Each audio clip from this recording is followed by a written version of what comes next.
দশম গ্রেড সহ ৩ দফা দাবিতে সরকারি প্রাথমিক বিদ্যালয় সহকারী শিক্ষকদের অনির্দিষ্টকালের কর্মবিরতি স্থগিত করা হয়েছে। তবে কেন্দ্রীয় শহীদ মিনারে অবস্থান কর্মসূচি চালিয়ে যাবেন শিক্ষকরা।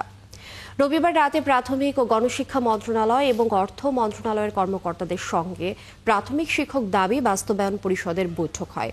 পরে সংবাদ বিজ্ঞপ্তিতে এ তথ্য জানায় প্রাথমিক ও গণশিক্ষা মন্ত্রণালয়। এ নিয়ে সোমবার আন্তঃমন্ত্রণালয় সভা হওয়ার কথা রয়েছে। এর আগে দাবি আদায় না হওয়ায় স্বরাষ্ট্র উপদেষ্টা এবং প্রাথমিক ও গণশিক্ষা উপদেষ্টার পদত্যাগ দাবি করেন আন্দোলনরত শিক্ষকরা। দশম গ্রেড সহ ৩ দফা দাবিতে শনিবার থেকে কেন্দ্রীয় শহীদ মিনারে অবস্থান নিয়ে অনির্দিষ্টকালের কর্মবিরতি শুরু করেন শিক্ষকরা। ফলে সারা দেশের প্রায় ৬৫,০০০-এরও বেশি বিদ্যালয়ে পাঠদান কার্যক্রম বন্ধ হয়ে যায়। প্রাথমিক শিক্ষকদের কর্মবিরতি নিয়ে কথা বলতে আমাদের সঙ্গে মানিকগঞ্জ থেকে এই মুহূর্তে যোগ দিচ্ছেন সহকর্মী মনিরুল ইসলাম মিহির। মিহির, আন্দোলন তো স্থগিত হলো, শিক্ষকরা এ বিষয়ে কি বলছেন এবং তারা কি সিদ্ধান্ত মেনে নেবেন কিনা কিছু জানতে পেরেছেন কিনা জানাবেন। হ্যাঁ, এ নিয়ে জানতে পেরেছি। শিক্ষক বাংলাদেশ প্রাথমিক শিক্ষক সমিতির মানিকগঞ্জের যে নেতৃবৃন্দ আছেন তাদের সাথে কথা হয়েছে।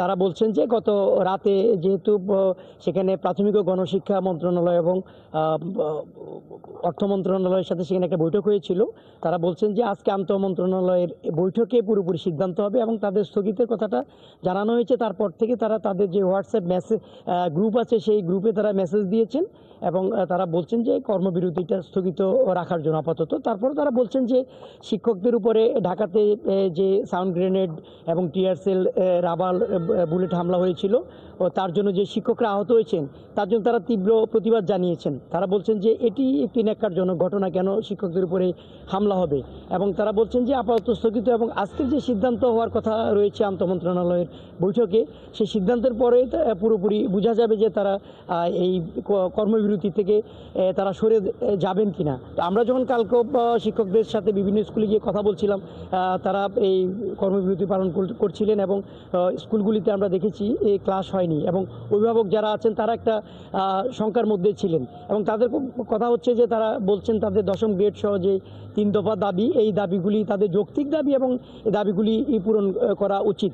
এবং অনেক স্কুলগুলিতে যেগুলি একেবারেই গ্রামীণ পর্যায়ে স্কুল আছে, সেখানে আমি টেলিফোনে যখন শিক্ষকদের সাথে কথা বলছিলাম, সহকারী শিক্ষকদের সাথে, তারা বলছেন যে হ্যাঁ তারা শুনেছেন যে স্থগিতের বিষয়টি, তবে পুরোপুরি আজ সিদ্ধান্তের পরে তারা জানাতে পারবেন। তবে এখন তো সকালবেলা, স্কুল এখনও খোলেনি, ৯টা থেকে ক্লাস শুরু হবে। সেখানে আমরা একটু মেঘশিমুল সরকারি প্রাথমিক বিদ্যালয়ে সামনে আছি। এখানেও যখন প্রধান শিক্ষকের সাথে আমার কথা হয়েছে তিনি বলছেন যে তারা আসবেন এখানে, পরবর্তীতে যখন আজকে সিদ্ধান্তের পরে কী কার্যক্রম হবে তখন তারা বুঝতে পারবেন। তবে তারা বলছেন যে যখন শিক্ষার্থীরা আসেন তারা তাদেরকে গতকালও সুশৃঙ্খলভাবে বসিয়েছিলেন এবং তারা বলছিলেন যে তা আসলে শিক্ষার জন্য ব্যাঘাত না ঘটে তারা কর্মবিরতি পালন করেছেন, তবে শিক্ষার্থীদেরকে পাঠদানও করেছেন। তারা পাঠদানটা এমন যে শ্রেণীকক্ষে তাদেরকে বসিয়ে রেখে তাদেরকে সুশৃঙ্খলভাবে কোনো ধরনের জন্য বিশৃঙ্খলা না হয় তেমনটি আমরা স্কুলগুলিতে দেখেছি। এখন বোঝা যাবে আজকের সিদ্ধান্তের উপরে পরবর্তীতে তাদের এই কর্মবিরতিটা স্থগিত থাকবে নাকি চলমান থাকবে। মনিরুল ইসলাম মিহির, আপনি আছেন, আপনি খোঁজখবর রাখতে থাকুন। আমরা নিশ্চয়ই আবারও যুক্ত হয়ে জানবো এই বিষয়ে বিস্তারিত পরবর্তী সংবাদ সংযোগে। ধন্যবাদ। দর্শক, মানিকগঞ্জ থেকে আমাদের সহকর্মী মনিরুল ইসলাম মিহির যুক্ত ছিলেন।